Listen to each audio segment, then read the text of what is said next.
Martha Elizabeth Rogers was born on May 12, 1914, sharing a birthday with Florence Nightingale, and she was the eldest of four children of Bruce Taylor Roger and Lucy Mulholland Kenner Rogers.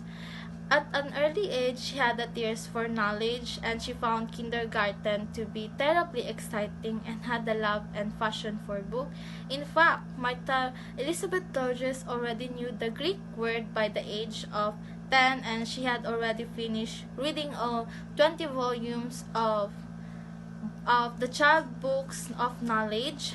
Apart from that, she also loved to read various topics like anthropology, archaeology, cosmology, ethnography, astronomy, ethics, psychology, Eastern philosophy, and aesthetic.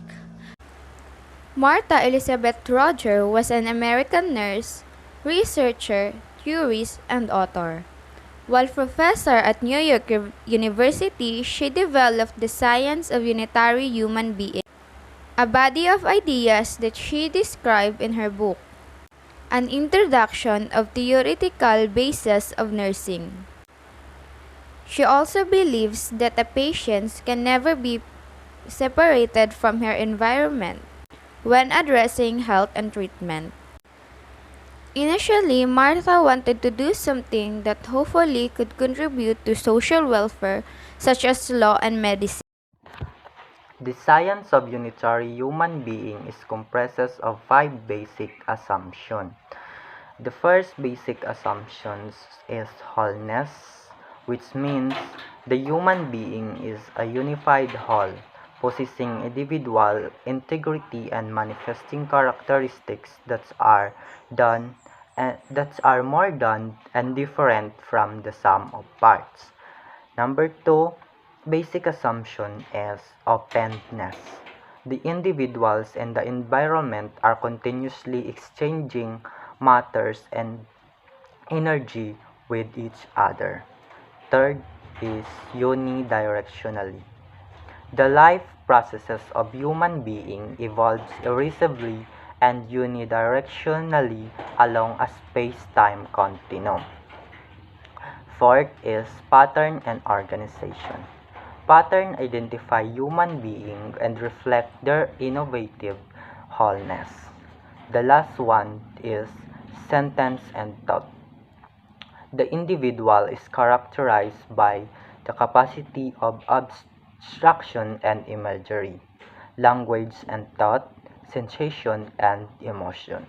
So that's all the 5 basic assumptions of Martha Elizabeth Roger. So now, let's proceed to the meta-paradigm of Roger, but before that, I will first define what is a meta-paradigm. So a meta-paradigm is defined as a set of concepts and propositions that set forth a phenomena with which a discipline is concerned. A meta-paradigm is the most general statement of discipline and function as a framework in which the more restrictive structures and conceptual model develops. In other words, when we talk about meta-paradigm of nursing, you are talking about the areas that are most general basis of nursing practice or the elements of nursing, which have a four meta-paradigm that includes the person, the environment, the health, and the nurse. The first subconcept of Rogers' theory is energy field.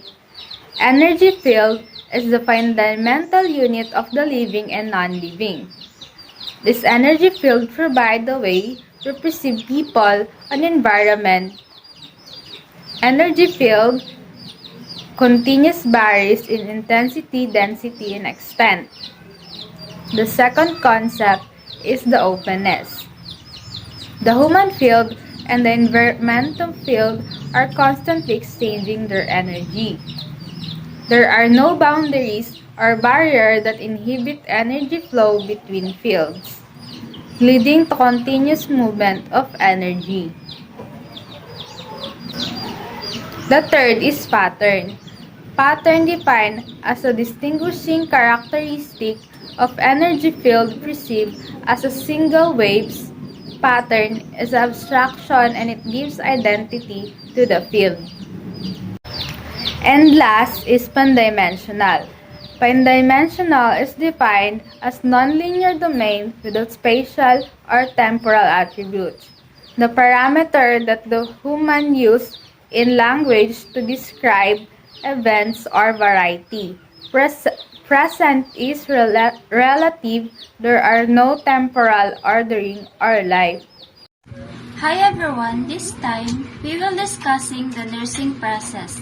Let's start with assessment. What is assessment?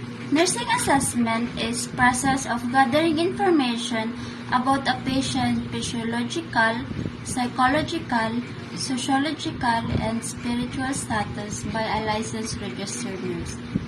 Now, when you talk about assessment, this is basically collection of data. There are actually two types of nursing information. You have here subjective and objective. Now, we're going to discuss each. Let's start with subjective.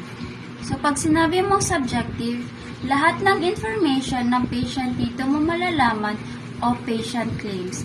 So, any information that comes out from your patient mouth, you can consider that as a subject finding. So, ano naman ang objective? Ang objective assessment, ginagamitan ng 5 senses, which is sense of sight, sense of hearing, sense of touch, sense of smell, sense of taste. So, basically, ang objective data is yung mga observation mo sa patient mo while you're getting some information. Next process, which is the nursing diagnosis. Now, what is nursing diagnosis?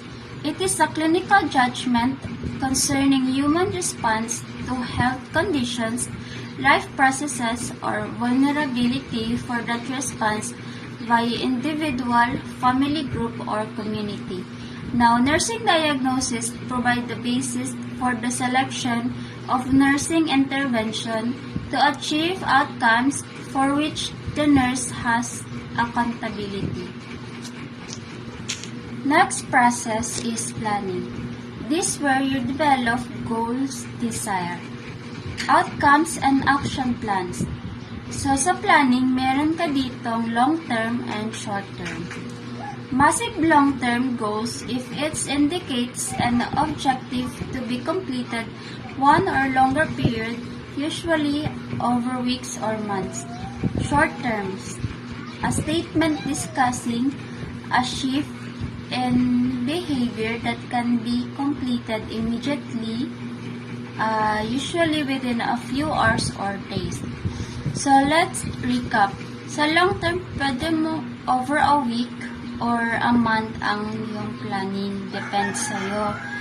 Ang short term naman is usually depends on you pa rin kung mabilisan or matagalan. Pero magkapareha lang po silang planning. Now, when you talk about planning, some nursing intervention, there is 5 elements, which is specific, measurable, attainable, relevant, or time-based. Now, setting a specific goals with 6W question. Who is involved? What do I want to accomplish? 3 is where identify a location. 4, when establish a time frame. 5th is which identify requirements and constraint. 6th is why specific reason, purpose, or benefits of accomplished. Ang reason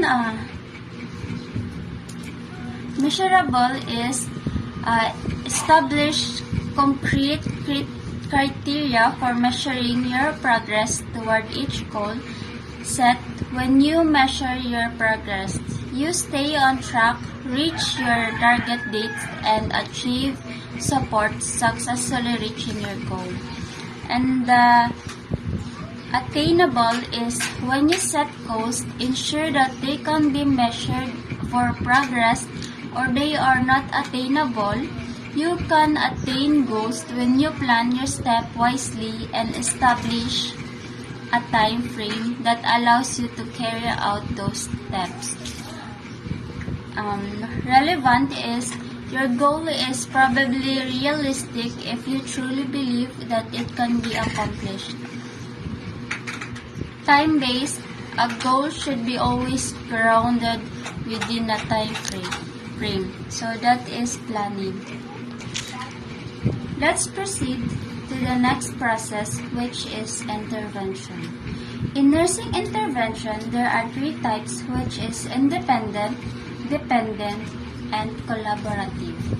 When you talk about independent nursing intervention, there are actions that the nurse is able to initiate independently. The following will be an example of health promotion nursing intervention, which an independent nursing action. For example, Miss Jade has started a new medication for her high blood pressure. She is concerned about the side effects and refusing to take the medication. The nurse intervenes by educating the patient on the purpose of medication, the side effect of the medication, and possible sequences of high blood pressure. It's basically independent. Now, next intervention is the dependent.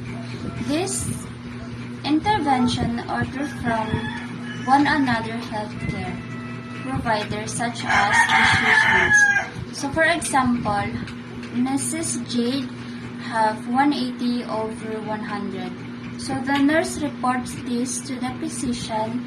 Now the physician will order the antihypertensive medication for the patient. The nurse will be administer the oral medication to the patient as ordered.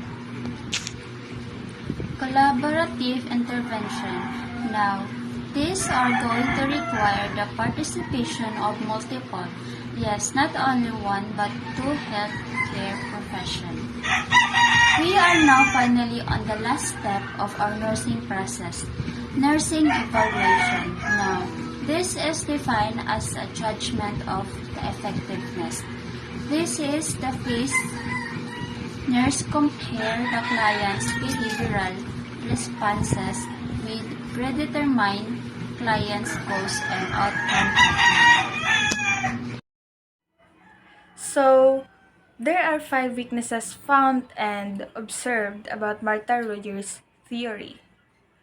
The key weakness in the theory is that it does not define particular hypotheses, for it is unified, highly derived framework, and extremely abstract statement.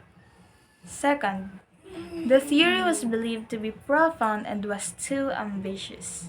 Moreover, testing concepts' truthfulness is questionable because the ideas are abstract in her Theoretical Foundations of Nursing 2015. Third, testing the concept's validity is still questionable because its concepts are not directly measurable. Fourth, is that when Rogers claimed that nursing exists to serve people. However, nurses' roles were not clearly defined on her model. Fifth, the purpose of nurses is to promote health and well-being for all persons wherever they are. However, Rogers' model has no concrete definition of a health state.